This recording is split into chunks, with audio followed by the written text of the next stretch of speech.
I've reviewed a lot of tools over the years, and one of the brands I've been most impressed with is a brand called Goingmake. Gonna get her done. Goingmake. Who the hell named this brand? Either way, this brand is continuing to innovate their tools with each new release, and that's exactly what's happened with the 3 tools we're taking a look at today. So I've accumulated a lot of these tools over the last few years, and my overall impression is these tools work great. From T-squares to hinge jigs to pocket hole jigs to clamps and even squares. So when they approached me to check out their latest 3 editions, I just couldn't say no. And if history is any predictor of the future with these tools, we're going to get some good ones. So let's get into it and dive into our first tool. So our first item of the day is the Goingmake 3-axis hinge jig. Let's take a look at it and see what it's all about. You know, I think I told you I was in a band back in the day called the Hinges. We used to open up for the Doors. But before that, I was in the Doors cover band. Yeah, we were called the Awnings. So I've done quite a bit of research on this jig, and I'll have to tell you I'm quite impressed. As this jig's got a lot of unique features that I haven't seen in any other hinge jig, so let's get it out of the box and see what it comes with. And there's a lot inside this box, and that's because of all of its innovative features that you just don't find with other hinge jigs. If we take a quick look, you're going to find the jig itself along with an attachable clamp. You'll also find a pilot hole jig as well as a dust collector and the Forstner bit. And lastly, you'll find some hardware as well as a thickness block. If we take a look at the jig itself, you're going to notice it's got a lot going on with it right from the very beginning, including its spring-loaded action. Before we dive into how this thing works, let's quickly get this assembled. The first thing that we need to do is to attach the clamp. And this clamp is one of the first bonus features that you're going to find with this jig, as you can attach it in 2 different ways. By simply taking 2 machine screws, you can attach this clamp directly to the jig. With the clamp attached directly to the jig, you can accommodate stock from 1/2 inch all the way up to 1 1/4 inches. By using the included wrench, you can tighten down that locking nut to get a secure grip on your workpiece. But if you're dealing with even thicker doors, this jig can accommodate those as well with the thickness block. By simply removing the clamp from the jig and adding the thickness block and reattaching the clamp, you can increase the thickness that this jig can accommodate to 1 13/16 inch. And that's one thick-ass door. That's a thick-ass door! So I'm going to keep my clamp attached directly to my jig because I deal with mostly 3/4 inch doors. With the clamp now attached, let's add the Forstner bit to the jig. We first need to loosen the 2 screws that are on the collars of the jig. With our screws now loosened up, we can take the flat side on the Forstner bit shaft and slide it into our jig. Then you can tighten the 2 screws on the collars to engage with that flat shaft.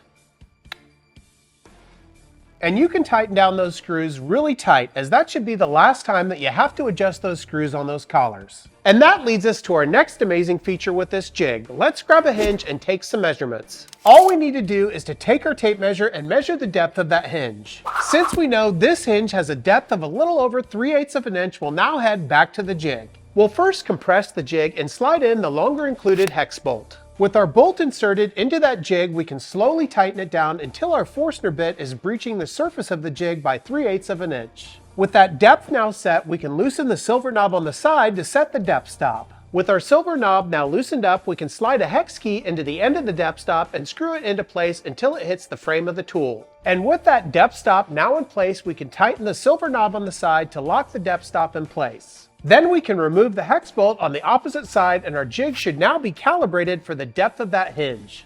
With the depth of the jig now set, we can quickly add our dust collection chute by sliding it into the jig. And this chute will accommodate 1 1/4 inch hoses on the inside and 1 3/8 on the outside. If we look at the front of the jig, you'll see there's a nice center scale ruler with 2 inches on either side and even a little pointer for alignment. And the back of the jig also has a couple of features, including an offset cross-reference guide. And this guide is used in combination with the 2 included pins as well as the holes on the back. Simply screw in the 2 pins to the bottom of the jig that corresponds to the offset that you want with your hinge. Now that we have the depth and offset figured out, let's take a look at the side of the jig. Here you'll find 2 adjustable tabs on either side. By simply loosening one of those screws, you can pull the tab down so that you have a stop that references either the top or the bottom of your door.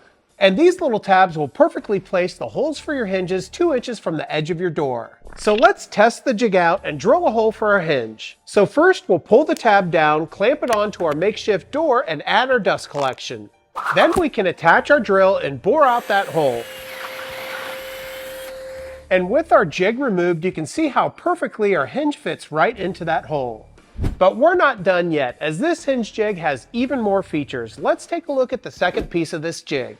This second piece allows you to drill perfect pilot holes for your hinges. At the bottom of this piece, you'll see the same offsets that we saw with the first piece. So you'll set the offset on this piece to correspond with your original offset by screwing in the included pins on the back. Now that we have those pins in place, if we take a look at the underside of this piece, you'll notice that there's a little nub that corresponds to the size of the Forstner bit. This little knob allows it to fit perfectly into the hole we just drilled out. All we need to do is to slide it right on top of that hole. With the second piece of the jig in place, you'll notice there's a bunch of holes on the top of the jig that correspond to a variety of different types of hinges. Then, all you need to do is to find the corresponding holes for your hinge and drill out 2 pilot holes with one of the 2 included bits.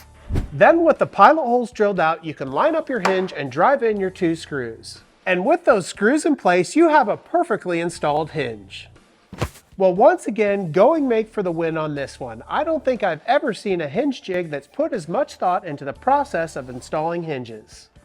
Well, that's going to take us through our first Goingmake tool of the day, but we've got 2 more tools to take a look at. Before we move on to our second tool, I ask you to do me a huge favor, hit that subscribe button, leave a like and leave a comment, and share this video, as it really does help out this small woodworking channel. Also, if you haven't checked out my website, go to Flynndogwoodwork.com. There you can find some fun woodworking accessories like all the t-shirts that I wear in my videos. Lastly, if you'd like to support my channel further, check out my channel memberships, where you can get early access to all my videos as well as weekly member-only videos. Well, that's enough about that. Let's get into our second tool, which I'm super excited about. A couple of months ago, I got myself one of these mini Goingmake rail squares, and I've been very impressed with it. But these rail squares are only good for 90-degree cuts, and there's a lot of different angles that I cut at. Speaking of angles, yesterday I saw a right angle resting under a tree. It was hard to believe it was 90 degrees in the shade. So since 90 degrees isn't the only angle we cut at with our track saw, Goingmake developed a new accessory. Let's check it out. This is the Goingmake Angle Track Saw Guide. Let's open up the box and check it out. So my first impression with this tool is it feels very well built and high quality, as it's got a little bit of heft to it. And everything comes pre-assembled, and there's not a whole lot of pieces here, just the tool itself, instructions, as well as a couple of hex keys. So let's go grab a piece of track and see how this thing works. So I actually grabbed 2 pieces of track, and that's because this track saw guide is compatible with Makita, Festool, and Wen. If we compare the new track guide to the old track guide, you'll see that it's just a little bit longer, coming in at 11 inches versus 10 1/4. And just like my original track saw guide, it attaches to the track in 2 different locations. Let's slide it in and take a look. You'll first notice that there's a spring-loaded clip that clamps right onto the T-track of your track. The second attachment is on the underside of the track guide. If we flip our track around, we can twist the knob, and this secures our miter bar into the T-track. And both of these connections make for a very secure attachment with absolutely no play whatsoever.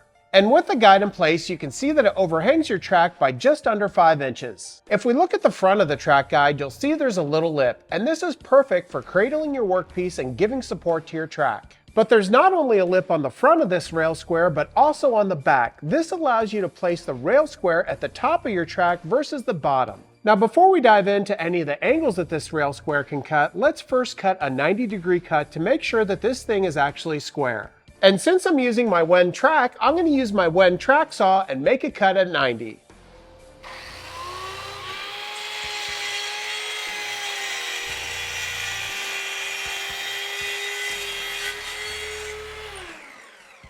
With that cut now made, let's remove that track and grab a square and see what we got. And this is about as good as it gets with everything completely flush and square. Well, now that I'm pleased with the results at 90, let's talk about some of the angles we can cut with this guide. And there's actually 11 different angles you can cut, going in both directions: 60, 45, 30, 22.5, 15, and then the 0 that we just cut. To understand how we can cut an angle with this track guide, let's first take a look at the miter bar on a standard track guide versus this one. Now, a normal track guide has a straight, standard 90-degree bar that doesn't move at all, but this angle guide has a completely different design, with a bar that can be moved from left to right and can be turned at any angle.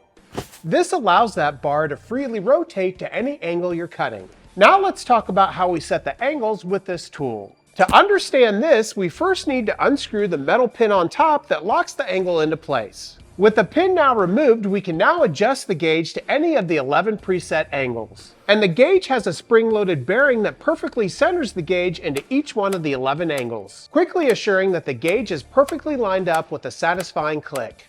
And once you've selected your angle, in this case 15 degrees, you can drop your pin in place and screw it down to make sure that that angle is secured. And with the angle locked into place, we can slide the miter bar on the gauge into the T-slot of your track. Then we can once again take our latch and clamp it onto our track and then tighten down the miter bar with the knob on the bottom. Now, one thing you may have noticed as I was tightening that knob down is I already have a clamp installed, and that's another nice feature of this guide, as the guide actually has cutaways on either side that easily allow you to install a clamp. So with our track now locked and loaded, let's go ahead and make that 15 degrees cut.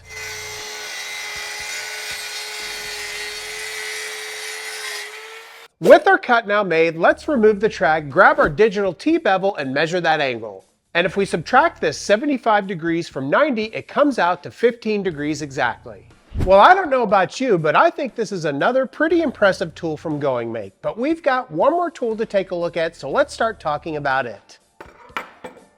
So this is a tool that I really wish I would have had when I was building my cabinets, especially when I was installing my cabinet doors, as these can be very difficult to mount. Speaking of mounts, last time I went hunting, I got myself a mountain lion. I took it to my taxidermist and told him I wanted to mount the head. Unfortunately, he got it backwards. It was a real cat-ass trophy.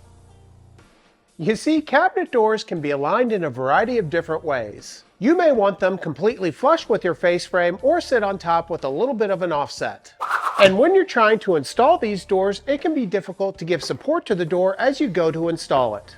And that's where today's next item comes into play. This little box contains the Goingmake cabinet hinge mount jig. Let's open it up and check it out.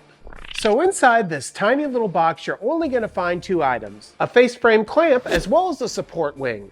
To use this thing, we first need to attach these two pieces together. We'll simply unscrew the knob and slide the bolt through the clamp and retighten the knob on the top. Now with everything assembled, let's take a closer look at the clamp. If we look at the jaws of the clamp, you can see it's got a nice textured rubber pad to protect your face frame.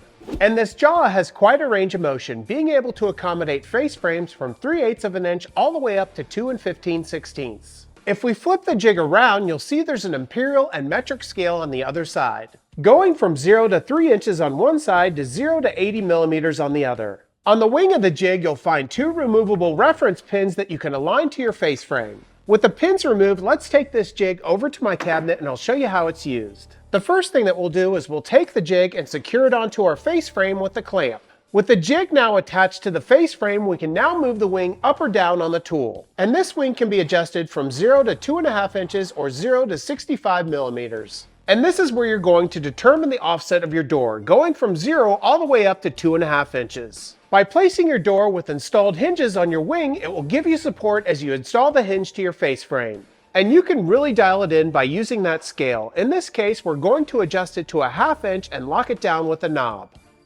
And this really ensures that you have a consistent and exact overlay on each one of your doors. But what were those pins for? Well, they're actually for full overlay doors. By reinserting these pins onto the wing, you can reference the bottom of the face frame, giving you perfect alignment. And since the wings are about 3/4 of an inch wide and hang off the frame of the tool 1 3/8, it gives you plenty of support for your doors until you get those hinges installed. Well, I tell you, I've never seen a jig like this, nor ever used a jig like this. And now that I have one, I'm not sure I can live without one. And I'll have to say, I'm really impressed with all three tools we've taken a look at today. And that's really why I've come to like Goingmake so much. Each time they release a new product, it's got some innovative features that I haven't seen in any other tools. Well, I really appreciate you joining me today. I've had a lot of fun checking out these three new tools, and I hope you've enjoyed it as well. And if you haven't already, do me a huge favor, hit that subscribe button, leave a like, leave a comment, and share this video, as it really does help out this small woodworking channel. Also, be sure to check out my website, Flynndogwoodwork.com. There you can find some fun woodworking accessories like all the t-shirts that I wear in my videos. Until next time, take care as always.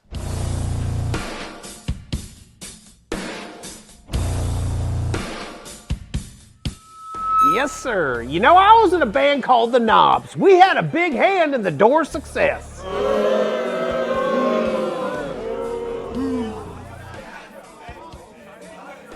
Let's try this one. You know, my ex-wife thinks our friend is lying to us when he claims that he scaled Mount Everest. But I disagree. I think he made it up.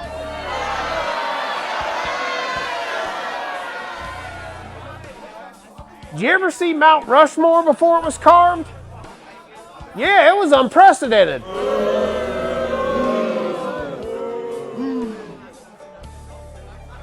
Here's a dirty one for you. What do people that pleasure themselves on Mount Everest and terrorists on a plane have in common? They're all hijacking.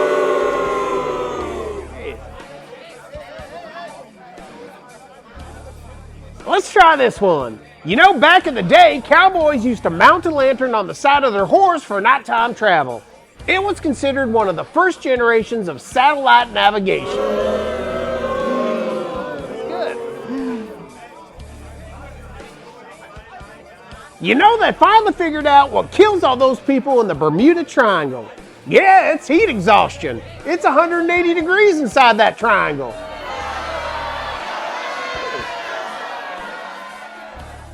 How about this one? How does Dr. Frankenstein keep track of all of his body parts? He uses an organizer, of course.